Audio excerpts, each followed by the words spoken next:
অনেকে বলে দাঁড়িয়ে পানি খেলে নাকি শয়তানের প্রসাব খাওয়া হয়, এটা কি হাদিসসম্মত?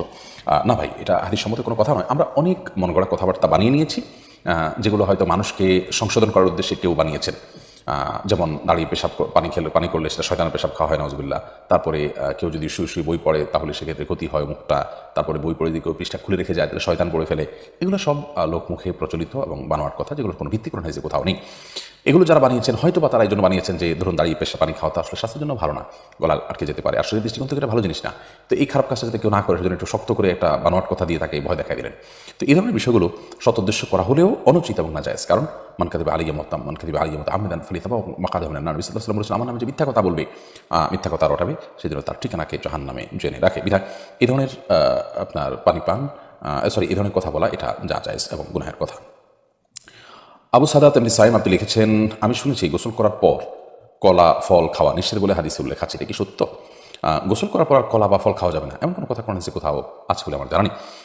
আপনি কলা বা ফল এটা যে কোনো সময় খেতে পারেন, অর্থাৎ আপনি স্বাভাবিক যে কোনো সময় খেতে পারেন। এমনকি গোসল করার পর খাবেন না, আগে খাবেন, সকালে খাবেন না, দুপুরে বিকালে খাবেন, সেটা কিন্তু আপনার শরীয়তের এক্ষেত্রে তেমন কোনো বক্তব্য নেই। বিশেষ করে যে কথা বলা হচ্ছে এখানে যে গোসলের পর কলা খাওয়া ফল খাওয়া নিষেধ, এরকম কোনো কথা হাদিসে নাই। এটি যদি কেউ বলে থাকেন সেটি ভিত্তিহীন এবং মন গড়া। এমনি এনামুল হক আপনি আমাদের ইউটিউব চ্যানেলে প্রশ্ন করেছেন, স্বামী সন্তান নিতে চাইলেও স্ত্রী সন্তান না নিতে চাইলে করণীয় কি? স্বামী সন্তান নিতে চাচ্ছেন কিন্তু স্ত্রী নিতে চাচ্ছেন না, এরকম যদি হয় তাহলে সেক্ষেত্রে অবশ্যই স্ত্রীর উচিত হলো স্বামীর সাথে একত্রতা পোষণ করা, এবং স্ত্রীর যদি যৌক্তিক কোনো কারণ না থাকে তাহলে সেক্ষেত্রে স্বামীর সেই চাওয়াকে পূরণ করা শরীর দৃষ্টিকোণ থেকে তার জন্য আবশ্যক। এবং বিবাহের একটা অন্যতম উদ্দেশ্যই হলো সন্তান আপনার জন্মদান করা, এবং সেই উদ্দেশ্যকে সামনে রেখে আপনার পদক্ষেপ গ্রহণ করার অধিকার স্বামীকে ইসলাম দিয়েছে।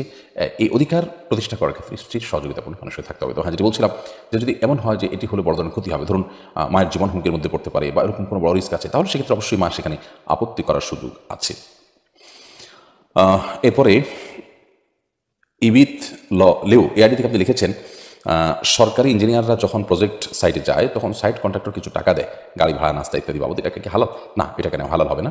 কারণ সাইট ভিজিটে আপনি যখন যাচ্ছেন সেই সাইট ভিজিটে যাওয়া আসার খরচ তো সরকার আপনাকে নিশ্চয়ই দেয়। অতএব সেটা তার কাছে নিতে পারবেন না, জায়েজ হবে না। আর দ্বিতীয়ত হলো যে কন্ট্রাক্টর যে সে আপনাকে খরচের টাকা দিবে কি কারণে? অন্য 10 জনকে তো দিচ্ছে না, আপনি তো আপনার দায়িত্ব পালন করতে গেছেন। এখানে সে আপনাকে যে টাকাটা দিচ্ছে সেটা উৎকোচ এবং ঘুষ, এটি পরিষ্কার। বিশেষ করে যখন আপনি তার কাজটাকে তদারকি করতে গেছেন ওই সময় সে আপনাকে ঘুষ দেওয়ার মানে হলো আপনাকে সে প্রভাবিত করা, এবং আপনি এভাবে প্রভাবিত হয়ে আপনার দায়িত্ব পালন না করে তারপরে দুর্বল হবেন, সেটি স্বাভাবিক, যার কারণে গ্রহণ করা যায় হবে না। সাফর রহমান এর থেকে আপনি লিখেছেন, আমি কি আমার মরহুম আপন চাচা চাচির জন্য সাদকা জারিয়া হিসাবে কোনো সাদকা করলে তা কি আল্লাহ পাক কবুল করবেন? ওনার কি কবরে শান্তি পাবেন এই সাদকার উসিলায়?